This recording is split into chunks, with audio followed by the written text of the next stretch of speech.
Doctors are taking heart from the latest snapshot of Australians' health. The report from the Australian Institute of Health and Welfare has found that overall fewer people are lighting up every day, with the biggest falls among people in their early 20s to mid-40s. But we're still drinking too much, and illicit drug use is also a problem, particularly among young women.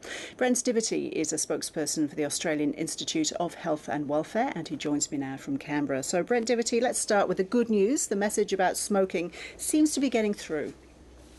Indeed. In the 2010 survey, we found that the proportion of persons 14 and over who are smoking daily has declined by 1.5%. So it was 16.6% back in 2007, and now it's 15.1% in 2010. So some good news there.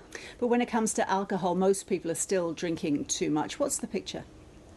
Well, we do see an overall decline in daily drinking, a small decline. But one of the things that we noticed was, in terms of what we would term risky drinking, we're at similar levels in 2010 to 2007.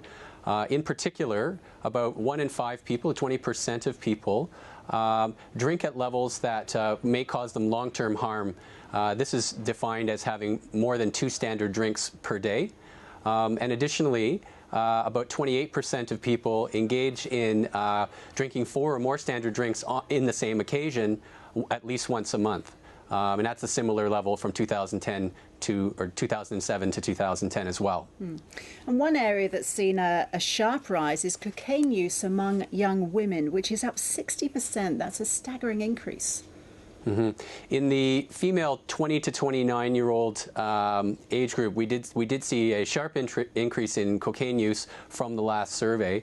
Overall, in terms of illicit drug use, and which we define as using an illicit drug at least once within a 12-month period before the survey, we saw a small increase, just over 1%, about 1.3%.